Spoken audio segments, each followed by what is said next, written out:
Muchas gracias, Pablo. Con mucha menos repercusión de lo que sucede cuando episodios similares se viven en otros países, esto también es motivo de preguntarnos por qué crisis sociales, represión, muerte, desaparecidos en algunos países significan la escandalización de buena parte del mundo diplomático. Y aquí recién, después de una semana, han comenzado a haber tibias reacciones de la Unión Europea, también de las Naciones Unidas, pero un silencio de la OEA que en otros casos se mantiene como un organismo activista de intervenciones, lo que ocurre permanentemente en Venezuela, lo que sucedió en Bolivia son claros ejemplos. No está sucediendo en Colombia, pero ¿qué está pasando en Colombia? Una semana completa de protestas, se hablan de más de 30 muertos, aunque se reconocen oficialmente 24 desaparecidos, un centenar de ellos. Es una crisis social y represión del gobierno de Iván Duque. Pero para conocer sobre el tema vamos a hablar con Javier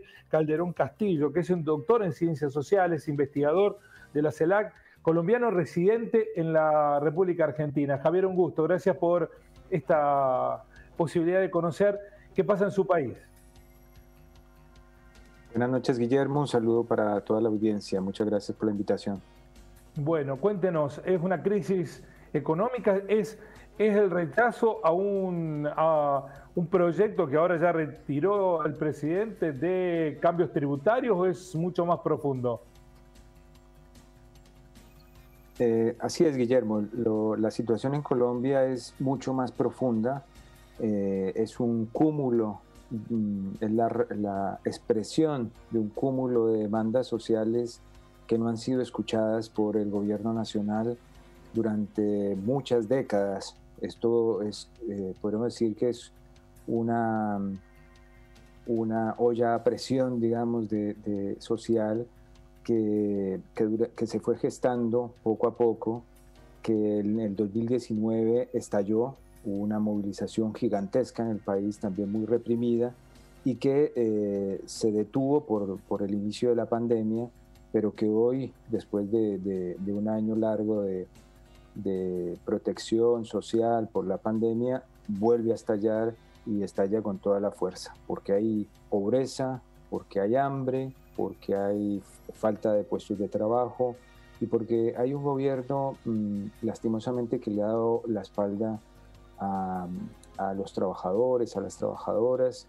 y eso tiene pues, al país prácticamente incendiado.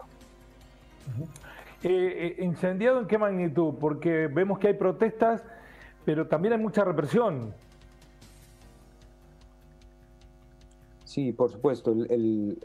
Hay que decir que el paro nacional fue convocado por las centrales de trabajadores, por organizaciones estudiantiles, por organizaciones sociales y de derechos humanos. El pasado 28 de abril se desarrollaron manifestaciones pacíficas multitudinarias en todas las ciudades del país que lastimosamente terminaron reprimidas muy fuertemente por la policía, lo que generó mucha indignación en la población, al punto que continuaron hacia la noche del 28 de abril, continúan las protestas, mucha gente se fue sumando en los barrios, en las zonas populares, y que también fueron reprimidas, y ahí creo que el paro escaló hacia prácticamente una huelga general que bueno, se ha sostenido.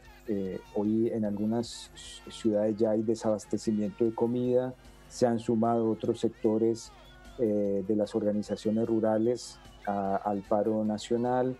Hoy hubo jornadas en las ciudades y hay bloqueos en diversas partes del país. Y por supuesto han habido un escalamiento de la represión. El domingo el presidente Iván Duque ordenó la militarización de las ciudades, lo cual pues lo que ha generado es un mayor número de víctimas civiles, ¿no?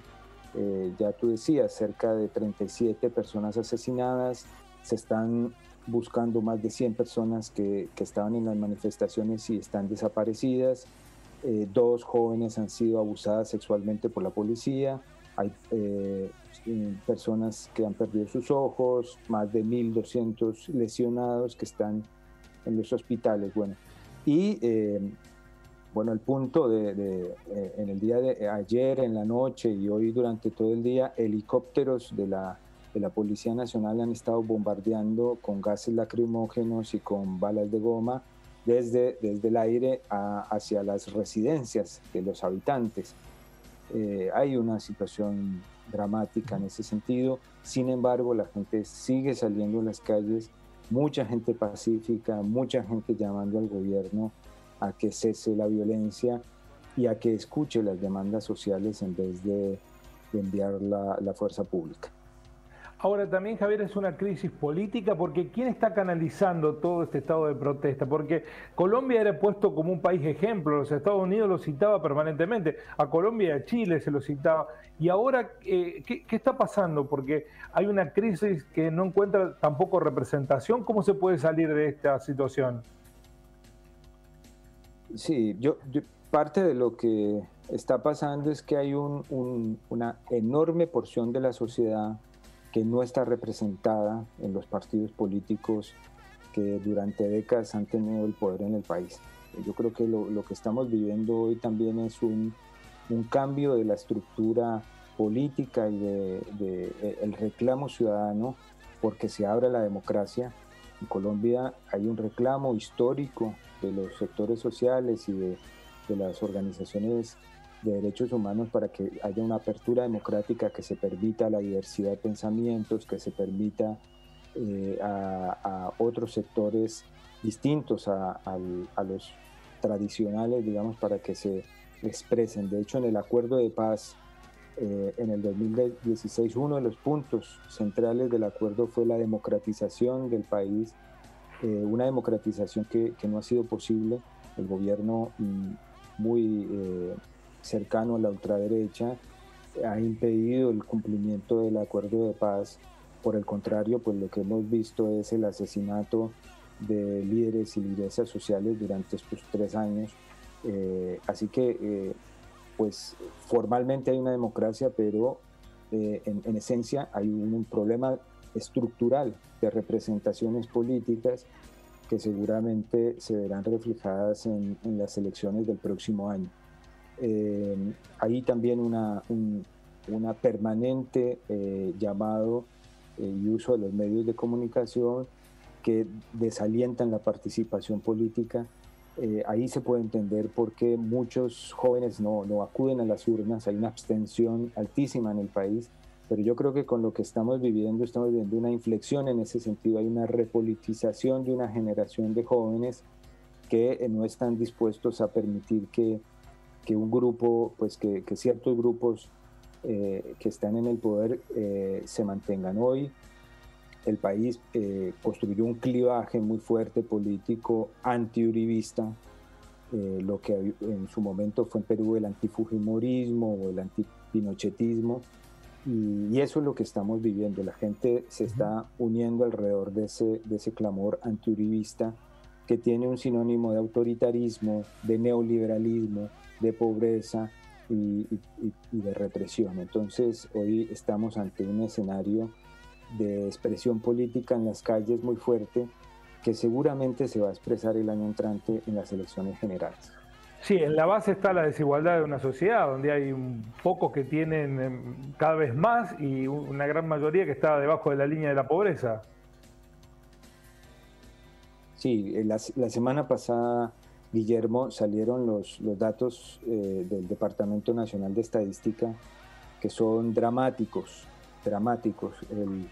Cerca del 45% de la población colombiana está por debajo de la línea de pobreza monetaria.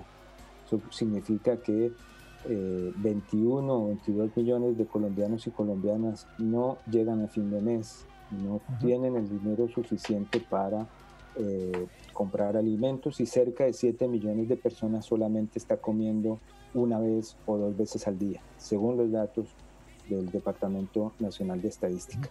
Y, ¿sobre un universo de qué cantidad de habitantes? El coeficiente de Gini en desigualdad es el segundo más grande, más alto de Latinoamérica, después de Haití. Esa es la realidad, digamos, ahí, y esa es la expresión lo que estamos viendo en las calles de esta situación. Bueno, algunos para cerrar mencionan que se está al borde de la guerra civil. ¿Usted cree que existe esa posibilidad? Mira, Colombia vive una guerra, ha vivido en guerra hace 60 años. Hasta el 2016 llegó a un acuerdo de paz que era en parte reflejo de esta situación, después muy conectada con otras dinámicas de ilegalidad en el país, pero básicamente el país ha vivido en guerra mucho tiempo y yo creo que no va a ocurrir. Yo creo que hay una sociedad que está más bien tratando de construir paz, pero para construir paz tiene que construir democracia. Y creo que en eso ustedes acá en el Cono Sur tienen mucho por enseñarnos, porque la manera como fueron construyendo la salida de las dictaduras fue construyendo democracia. Entonces, a mí me parece que lo que viene ocurriendo no es el camino de la guerra civil, sino la salida de la guerra civil que llevamos viviendo tanto tiempo. Esas movilizaciones y esa gente que está en las calles no quiere guerra, quiere al contrario, que el gobierno implemente el acuerdo de paz y que el gobierno construya un escenario democrático para hacer las disputas de manera civil y democrática como corresponde. Javier, muchísimas gracias por la claridad conceptual para entender y para comprender también los enormes denominadores comunes que tenemos los latinoamericanos, ¿no? Y cómo, al decir de Galeano, las heridas abiertas de Latinoamérica nos siguen doliendo a todos. Muchas gracias. Gracias, Guillermo, y en nombre de todo el pueblo colombiano por mostrar lo que está ocurriendo allá. La solidaridad hoy es fundamental. Muchas gracias, Javier. Bueno, ahí está la realidad de Colombia. Así son las cosas.